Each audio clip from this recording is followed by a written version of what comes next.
Meu nome é Gustavo Nicolau, eu sou advogado, professor de Direito Civil da rede LFG Pretorium e este é o programa Prova Final. Programa que é realizado em parceria entre a TV Justiça e a rede LFG de ensino. E como você já sabe, o nosso programa é dividido em 3 blocos. No primeiro bloco, nós temos o tema do dia, onde desenvolveremos uma explicação a respeito do assunto importante, de relevo no mundo jurídico, que será tratado. Hoje trataremos do tema fraude contra credores, inclusive fazendo uma comparação com a fraude à execução e as novas orientações do Superior Tribunal de Justiça. No segundo bloco, nós teremos o Pergunte ao Professor. Alunos de todo o Brasil mandam as suas perguntas para que nós respondamos aqui junto com os nossos telespectadores. No último bloco, o X da questão, onde resolveremos questões de concursos anteriores que versam justamente sobre o tema de hoje. Então, até já!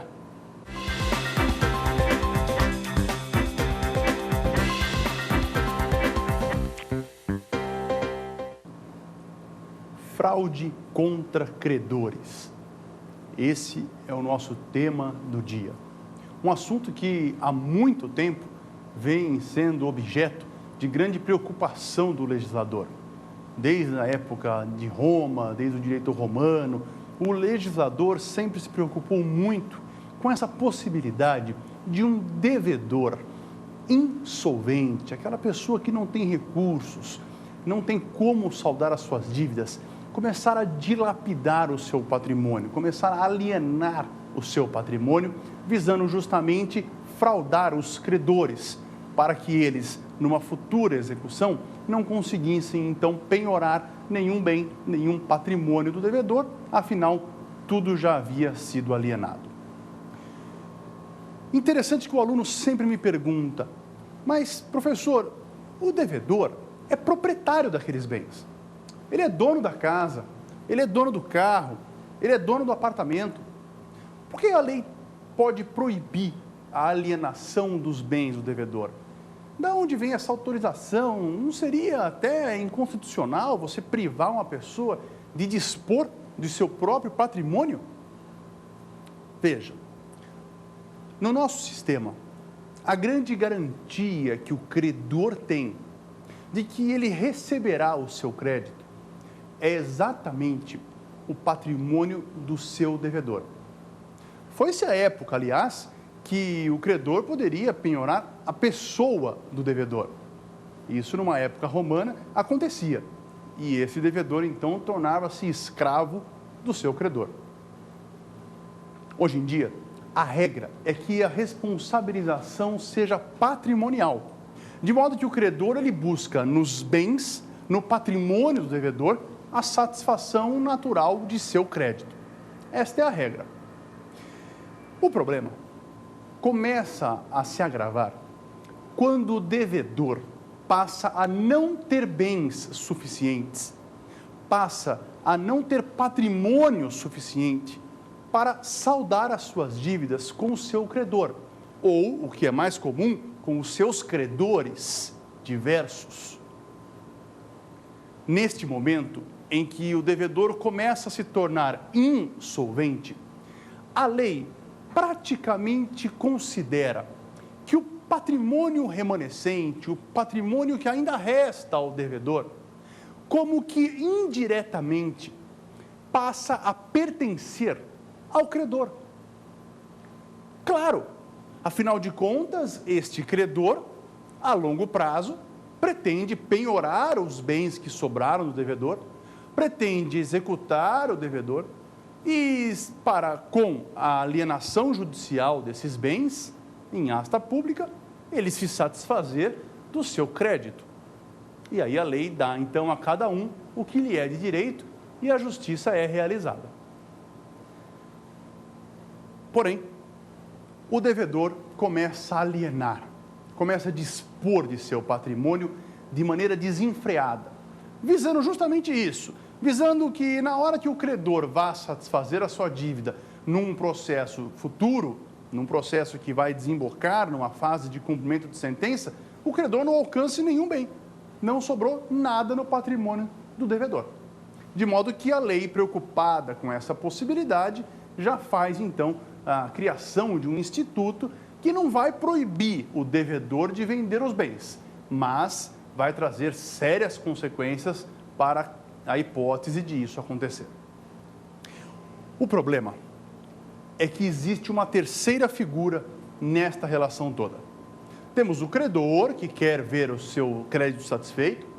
Temos o devedor, que tem um certo patrimônio e que está alienando esse patrimônio, visando justamente se furtar ao cumprimento das suas obrigações com o seu credor.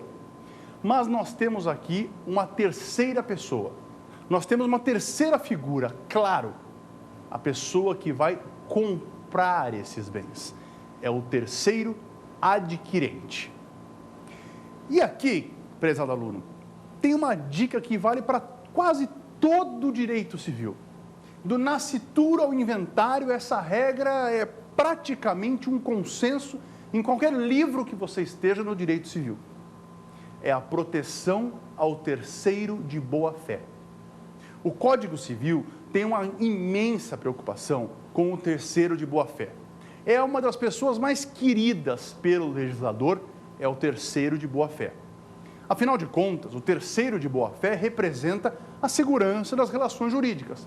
Representa a sociedade, que está olhando para aquele patrimônio, que está olhando para os bens do devedor e que, com justa expectativa, compra o bem do devedor e quer ver aquele bem na sua propriedade, quer ver aquele bem assegurado no seu patrimônio.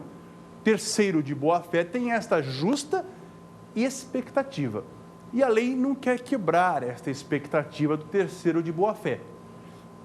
A proteção ao terceiro de boa-fé estimula a economia, estimula a sociedade, estimula a circulação de mercadorias, tributos, empregos, dinheiro com lastro e é excelente, é muito saudável para a sociedade. Daí a preocupação do legislador com o terceiro de boa-fé, aquela terceira pessoa que vai adquirir os bens do devedor. De modo, então, que a lei trabalha numa delicada fronteira entre proteger o credor, que afinal de contas só quer ver o seu crédito satisfeito, pegando com isso os bens do devedor, e proteger o terceiro de boa-fé, que afinal de contas comprou um bem do devedor, não sabia de nada, não tinha conhecimento daquela situação de insolvência do devedor e que agora quer ver esse direito assegurado no seu patrimônio. Quer ver este patrimônio que ele comprou, este bem que ele comprou, incorporado, assegurado em seu patrimônio sem sofrer riscos de perda. Entre proteger o credor que quer ver o seu crédito satisfeito, nem que para isso ele tenha que anular aquela venda praticada pelo devedor a um terceiro, e proteger o terceiro que comprou aquele bem, fazendo todas as pesquisas forenses, perquirindo se aquele alienante devedor tinha protestos contra ele, se aquele vendedor que era devedor tinha ações judiciais contra ele. Entre proteger o credor e o terceiro de boa-fé, a lei prefere o terceiro de boa-fé. É isso que explica a exigência da lei, uma exigência que é inafastável, de que o credor, quando pleiteia a anulação da venda praticada pelo devedor com um terceiro, daí vem a exigência da lei de que o terceiro esteja de má fé, de que exista entre o devedor que vende e o terceiro que compra um conluio fraudulento, uma má fé entre eles, no sentido de que aquele terceiro que adquiriu um bem do devedor sabia ou tinha condições de saber da situação de insolvência do devedor. E como é que eu provo este elemento subjetivo? Como é que eu provo esse elemento psíquico na cabeça do adquirente? Como é que eu provo que ele sabia que o devedor era insolvente, que ele sabia que existiam ações contra o devedor, que ele sabia que a situação do devedor era uma situação assustadoramente perigosa no que se refere ao patrimônio? Bom, para isso existem alguns indícios que provam que o terceiro estava de má fé e provam então o conluio fraudulento entre quem vendeu, que é o devedor, e o terceiro que comprou. Por exemplo, o terceiro que comprou era amigo íntimo do alienante devedor do bem. É um indício de que ele sabia da situação de insolvência do alienante. Outro exemplo, um preço vil. O terceiro que comprou, compra uma casa a um preço absolutamente abaixo do valor de mercado. Como não há milagre nesse mundo, alguma coisa errada tinha. Se o adquirente pagou esse preço, ele sabia, ou poderia saber, que o devedor era insolvente, que estava vendendo aquele bem justamente para se furtar a uma futura execução. Ou ainda, podemos imaginar um parentesco, uma sociedade entre quem comprou e quem vendeu.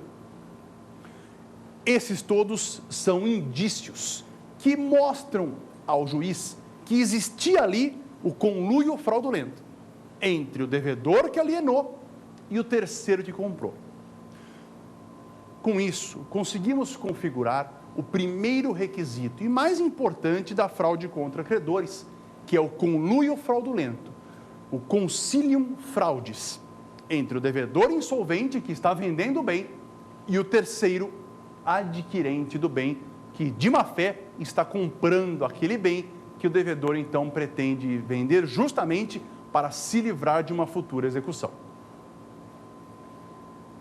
Cuidado, porque se houver ação judicial em curso perante o alienante, a situação pode mudar, porque daí podemos estar diante de uma fraude à execução.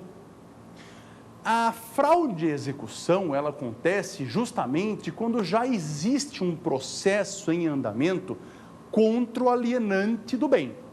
Esse é um detalhe muito importante. Ainda que estejamos numa fase de conhecimento, a fraude à execução já se configura. Afinal, está se fraudando uma futura execução. É por isso que ninguém compra um bem de um vendedor que seja réu em ações de grande monta, de grande valor, ações nas quais ele esteja sendo cobrado por um valor relativo a um crédito do autor da ação, que é credor, então, daquele valor. De modo que, para deixar claro, se o terceiro adquirente compra bens do devedor, que já é réu em ação, na qual se pleiteia relevante valor financeiro, a situação pode mudar para fraude à execução, muito mais séria, muito mais grave, que configura até mesmo crime previsto no Código Penal, no artigo 179 do ordenamento penalista.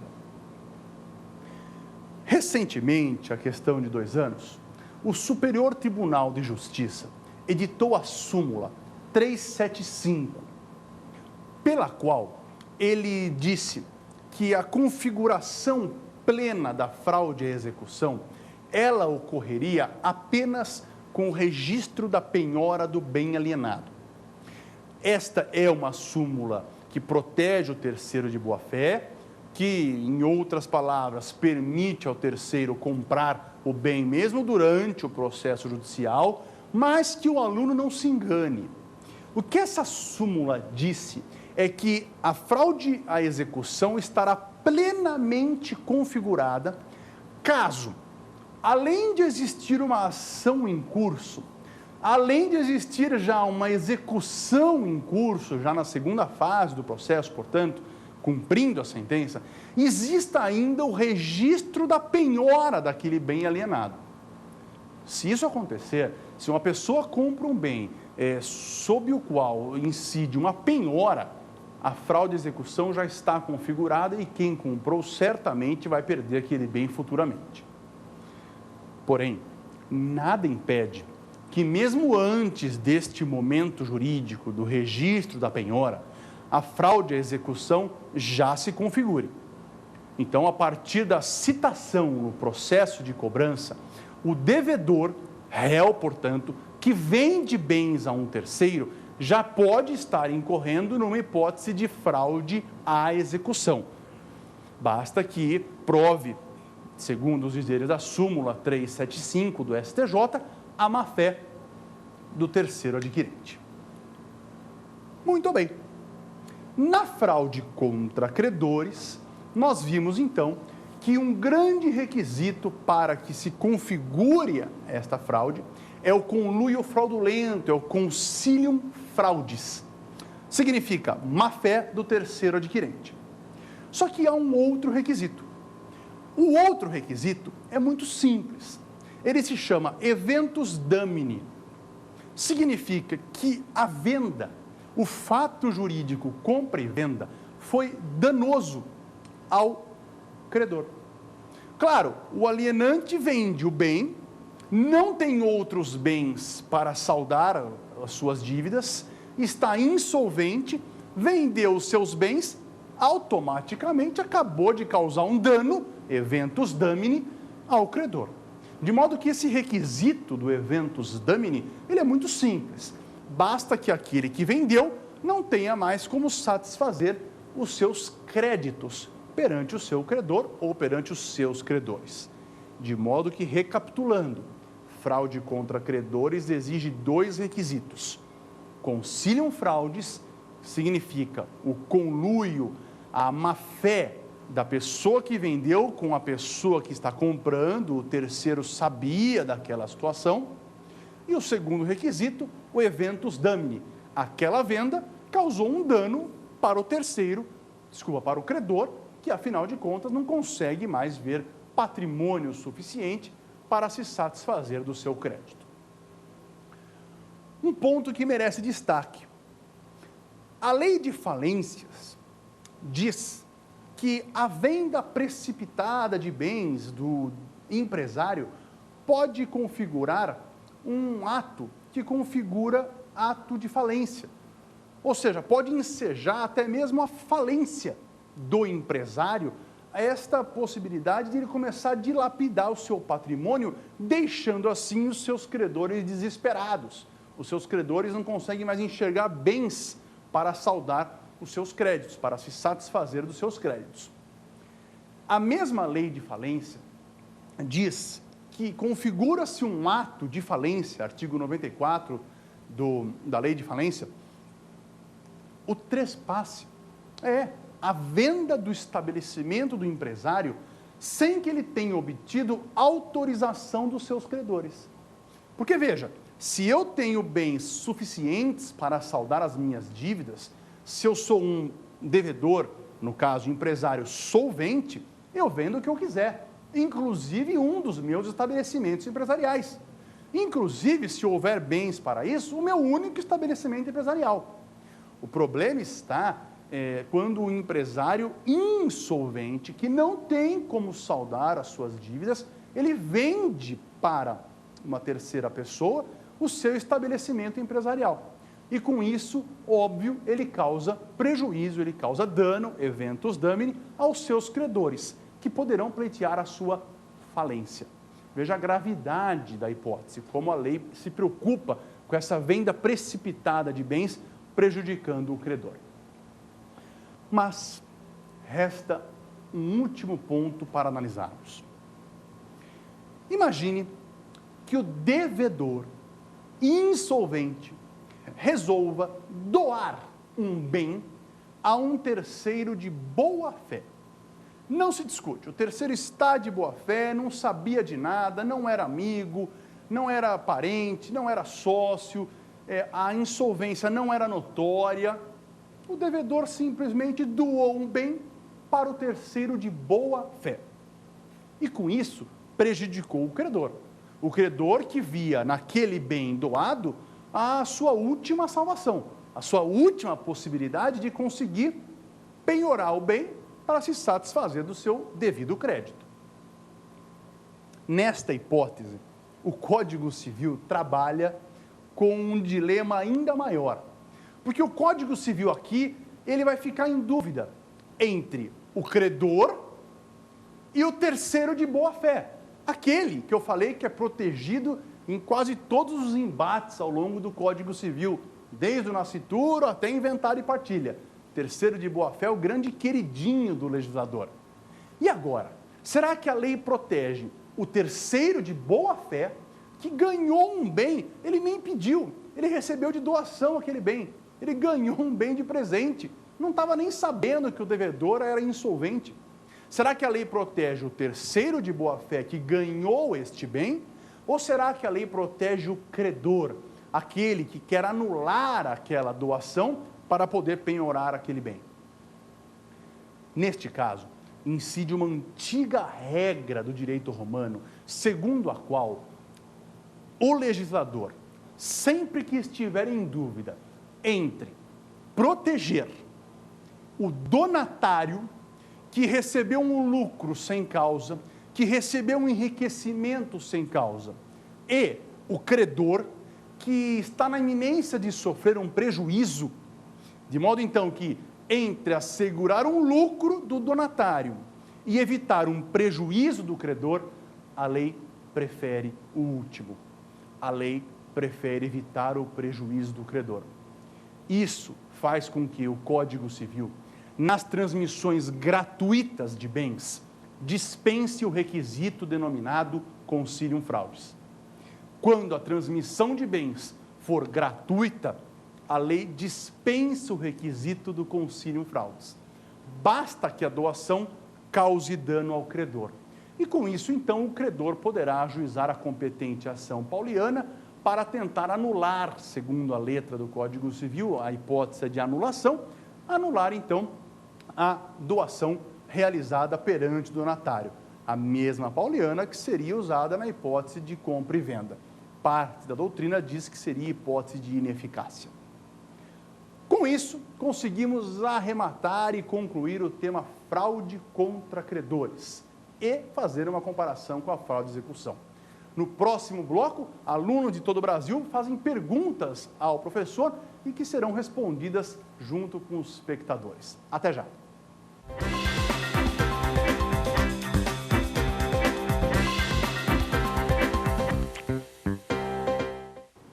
Iniciamos então o nosso segundo bloco, no qual alunos de todo o Brasil farão perguntas para que nós possamos responder aqui perante todos os nossos telespectadores.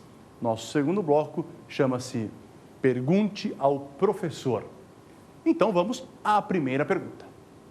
Professor, por que o devedor insolvente não pode alienar seus bens livremente? Excelente pergunta. Muitos alunos sempre fazem esse questionamento, mas não é um direito do devedor? O devedor, ele não comprou em algum momento aqueles bens?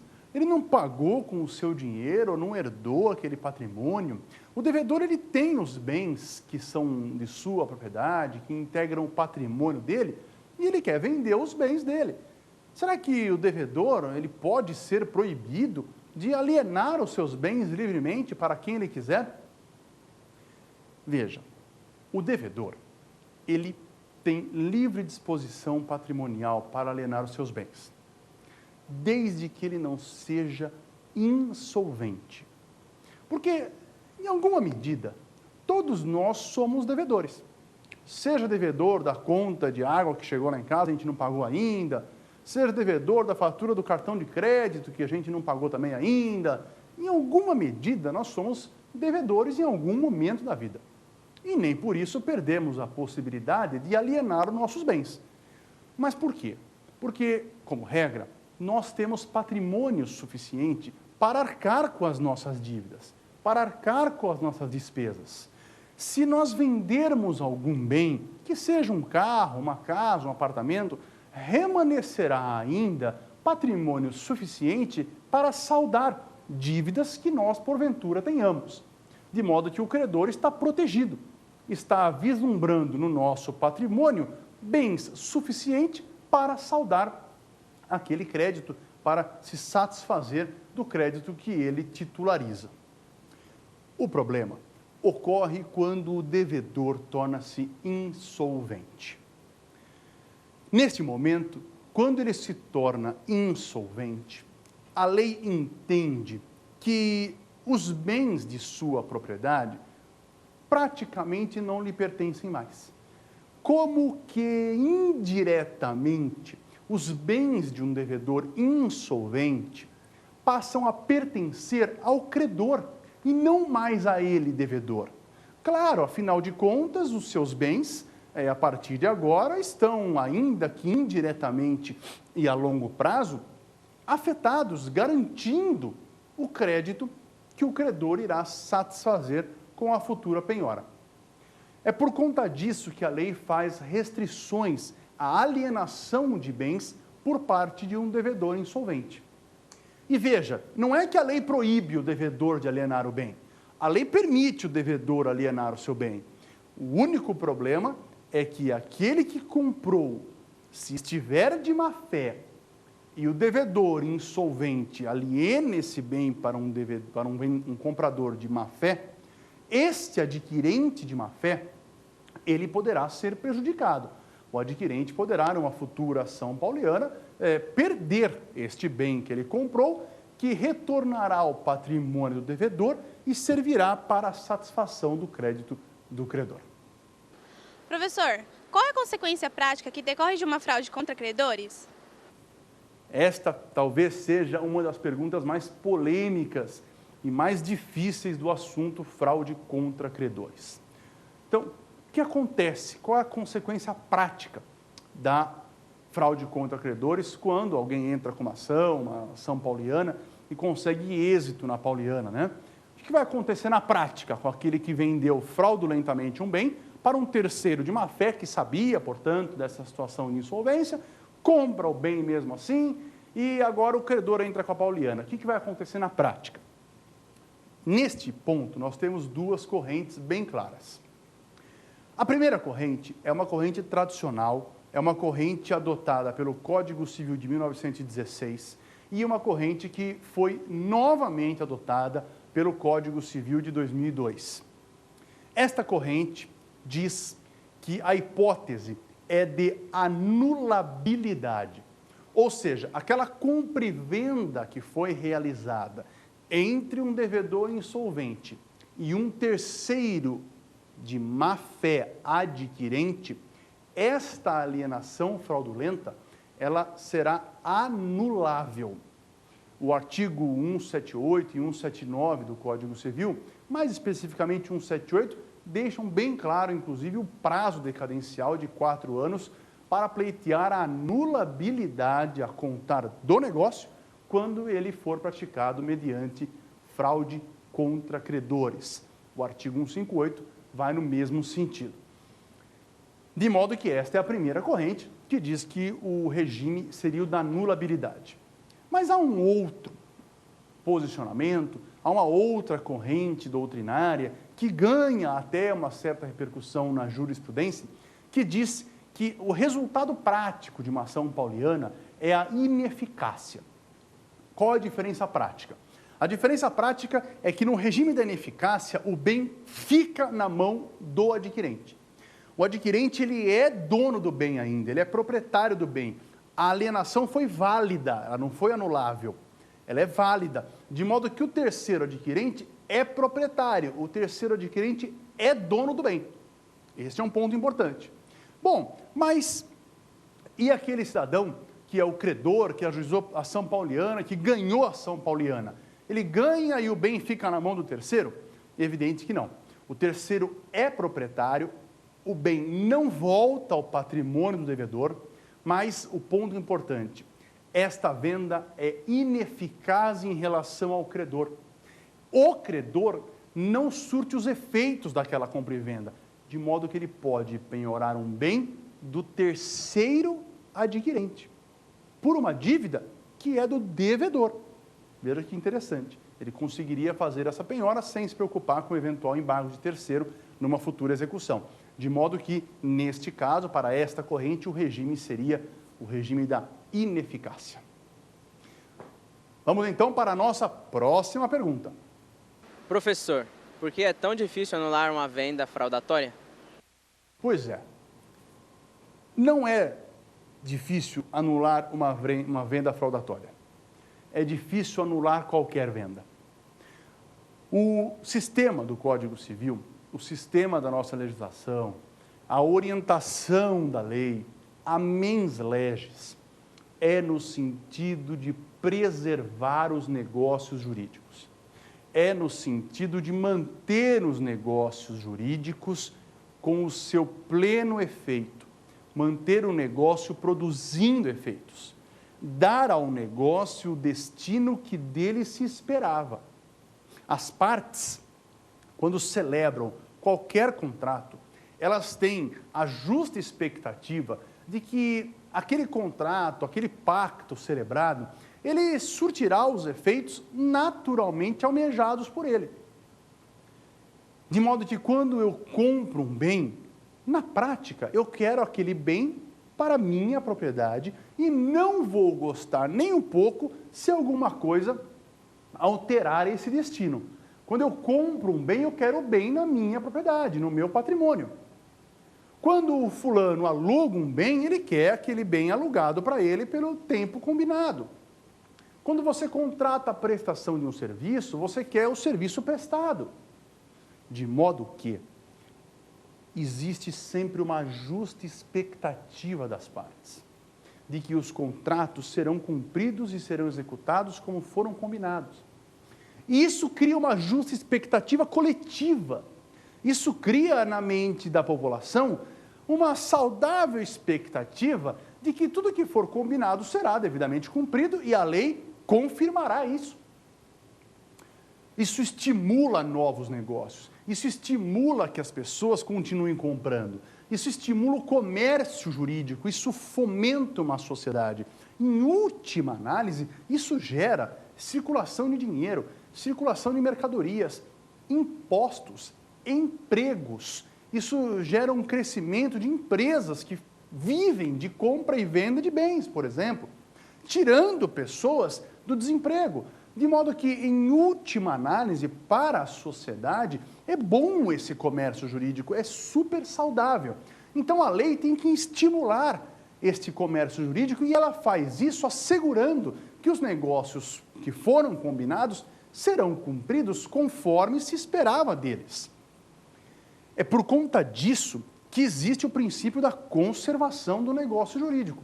Na dúvida, preserva o negócio. Na dúvida, conserva o negócio jurídico, remanescendo para situações excepcionais, para situações de grande gravidade, as hipóteses nas quais efetivamente ocorre uma nulidade ou uma anulação do negócio jurídico celebrado.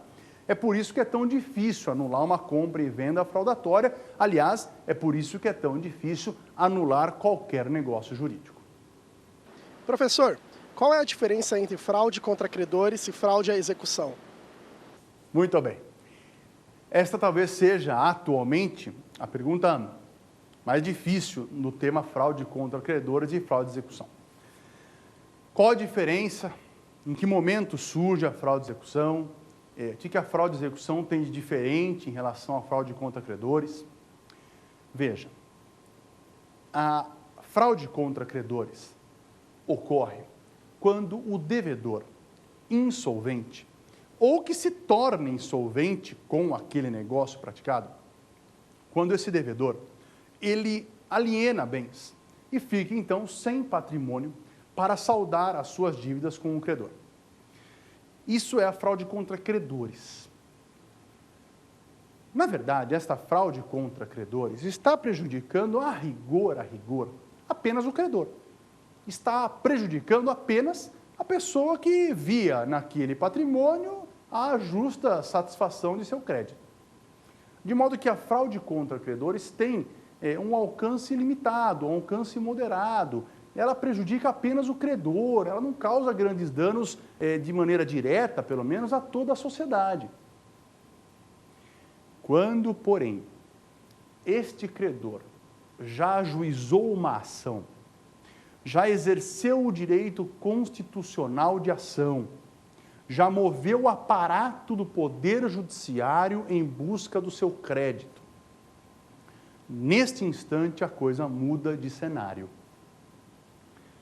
Sim, porque agora eu tenho um juiz, um oficial de justiça, dezenas de escreventes no cartório, eu tenho todo o aparato do Poder Judiciário, eu tenho custas, despesas com material, eu tenho despesas forenses, todo mundo trabalhando para que aquele processo que foi iniciado, ao final, faça a justiça e reverta os bens, portanto, que eram do devedor em favor do credor. O credor, autor da ação em comento, ele busca a satisfação do seu crédito, normalmente numa segunda fase, que é a fase de cumprir aquela sentença que o juiz, com justiça, irá lhe proporcionar.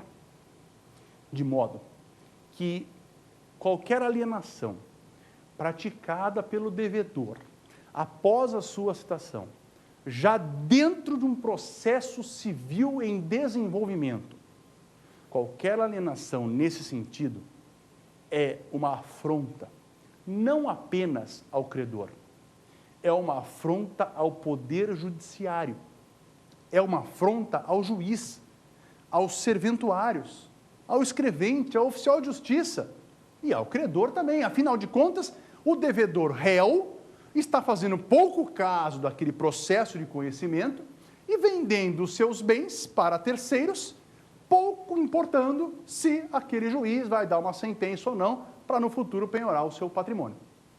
De modo que a ofensa é muito mais grave e as consequências também são mais graves. Em primeiro lugar, trata-se de um crime.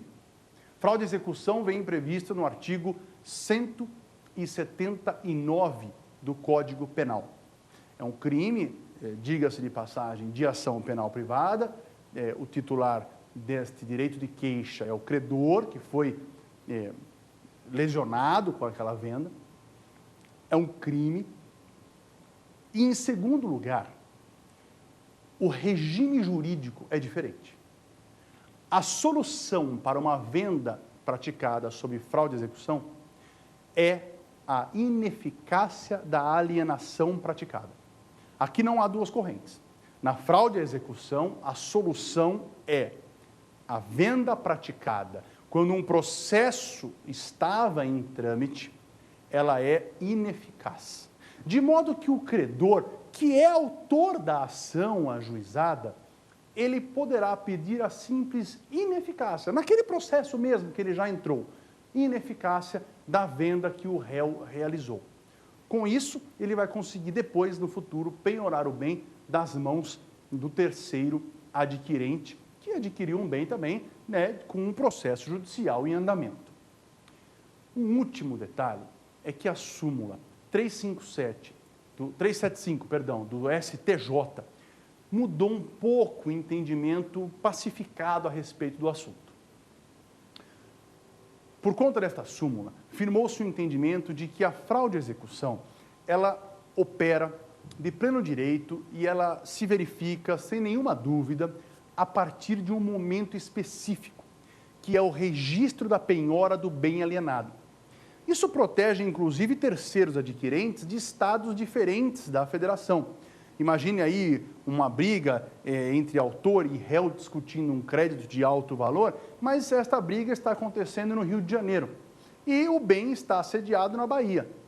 Aquele terceiro adquirente, na Bahia, compra o bem, tira as certidões forenses na Bahia e sabe que existe um processo rolando no Rio de Janeiro. Então, ele estará protegido quando não houver ainda o registro da penhora. Mas não se engane. Essa súmula diz que, indubitavelmente, haverá fraude à execução após o registro da penhora. Mas nada impede que a fraude à execução se comprove mesmo antes desse momento processual. Em especial, quando a ação judicial que está se desenvolvendo ocorre no mesmo estado do local do imóvel. pessoa tem uma mínima obrigação, qualquer adquirente tem a obrigação de tirar certidões forenses quanto ao alienante do bem, especificamente, pelo menos, no estado da federação onde está situado o bem, a coisa que foi alienada. Professor, o que significa concilium fraudes? Muito bem. Concilium fraudes é um requisito para configurar a fraude contra credores. O concilium fraudes, em português, significa conluio fraudulento. Há um conluio, estão mancomunados o vendedor e o terceiro adquirente. Há um conluio entre eles. Eles estão de má fé. Quem vendeu, óbvio, teria a obrigação de saber a sua situação patrimonial, tem a obrigação de saber que está vendendo e que agora não tem bens mais para pagar o credor, e aquele terceiro que comprou estava de má fé. Ele sabia, ou ele tinha condições de saber, que aquela pessoa que lhe vendeu estava nessa situação de insolvência. Esse requisito do conluio fraudulento ou do concilium fraudes, ele é subjetivo. Significa, está na cabeça do terceiro adquirente. Só dá para descobrir que houve conluio fraudulento por indícios exteriores, como, por exemplo, o preço muito abaixo do mercado, o parentesco que existe entre quem vendeu e quem comprou. É dessa maneira que o juiz consegue configurar o concilium fraudes. Por que se exige concilium fraudes? Exige-se o concilium fraudes por um motivo bastante razoável. Porque se não se exigisse esse requisito, ninguém estaria mais seguro de comprar bens, porque amanhã um eventual credor que você, comprador, desconhecia, entra com uma ação e tenta tirar das suas mãos um bem, uma casa que você comprou com todas as cautelas possíveis. De modo que, para você que comprou uma casa, que comprou um bem, com o seu dinheiro suado, com o seu dinheiro economizado, com aquilo que você trabalhou, para você comprar um bem hoje em dia e não ter nenhum problema, você precisa fazer uma mínima pesquisa da vida pregressa do seu alienante, ainda que se restrinja ao âmbito patrimonial civil. Você faz pesquisas, descobre se aquele devedor, pelo menos no estado da federação onde está a coisa, descobre se ele tem ações contra ele. Você procura no cartório de protesto se existe protestos extrajudiciais e títulos de crédito contra essa pessoa. Imagine que ela está devendo uma promissória, uma duplicata, um cheque protestado dela em valores altíssimos. Bom, você tinha como saber que esta pessoa que está alienando bens para você estava numa situação de insolvência.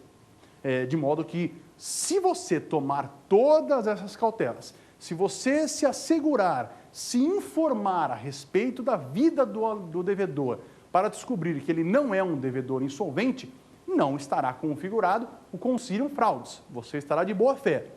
E com isso, não estará configurada a fraude contra credores e você não perderá em nenhuma hipótese o bem que você, com o seu esforço, adquiriu. Essas foram as ótimas perguntas dos alunos de todo o Brasil e vamos agora ao nosso terceiro bloco, o X da questão.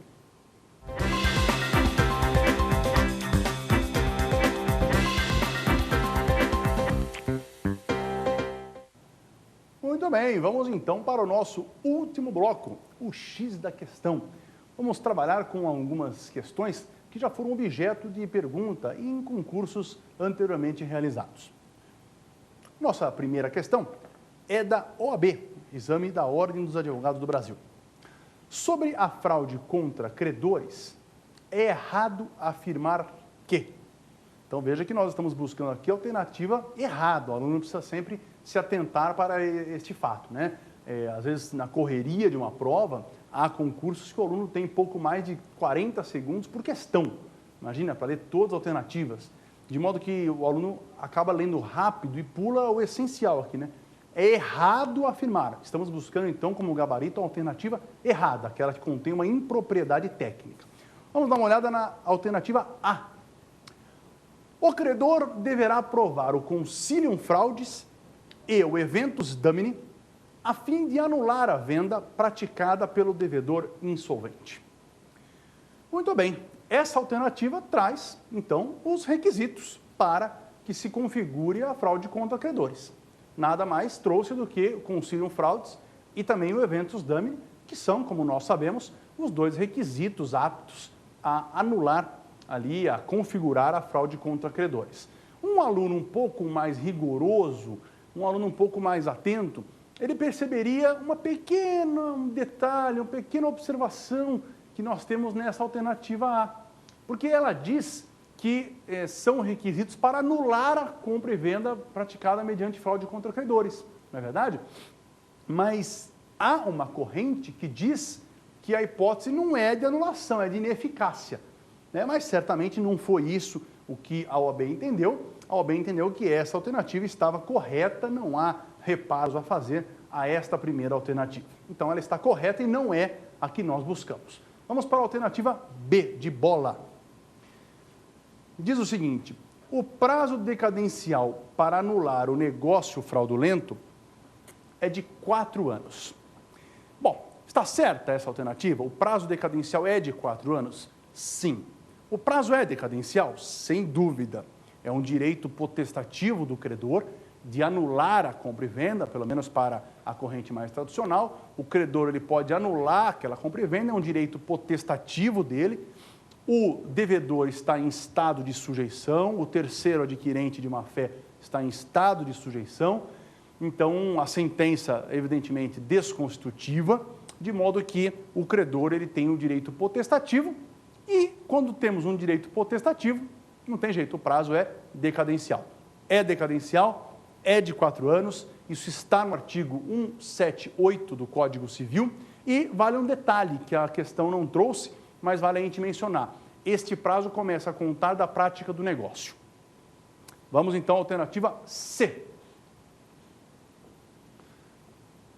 A alternativa C diz: o credor quirografário que receber do devedor insolvente o pagamento da dívida ainda não vencida, ficará obrigado a repor em proveito do acervo sobre que se tenha de efetuar o concurso de credores aquilo que ele recebeu. Essa alternativa, a C, ela está perfeita.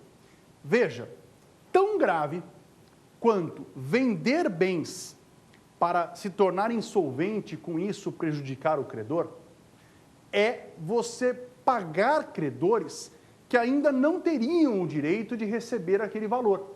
Quando você antecipa, quando você paga fora de ordem, antecipando créditos de credores, obviamente em prejuízo de outros credores que tiveram a sua fila furada, certamente a lei entende que isso é tão grave quanto vender bens do devedor insolvente para terceiros, de modo que a hipótese é de fraude contra credores e aquele que recebeu vai ter que repor em favor do acervo, em favor daquele conjunto de outros credores que, assim como ele, estão esperando receber o seu justo crédito. Última alternativa, D. Diferencia-se da fraude de execução, visto que esta só se configura caso o negócio seja praticado no decorrer de um processo de execução movido em face do devedor. Essa aqui está errada, porque, segundo o entendimento tradicional, quase secular, a fraude à execução não depende de um processo de execução. Basta que exista um processo, ainda que na fase de conhecimento. Existindo um processo ainda na fase de conhecimento, já é possível se entender que existe uma fraude a uma futura execução. Porque, afinal de contas, o caminho natural daquele processo de conhecimento é executar, é penhorar os bens daquele devedor que está se tornando ou já se tornou insolvente. Essa alternativa está errada, portanto, é o nosso gabarito D. Vamos para a próxima questão.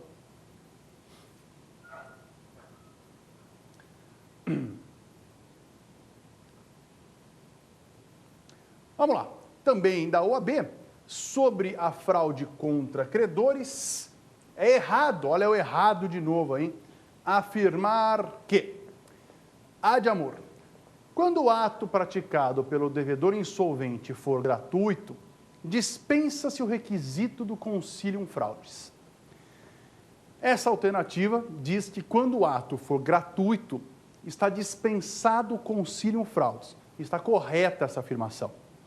O devedor que vende um bem está recebendo dinheiro em troca. Aquela pessoa está comprando um bem.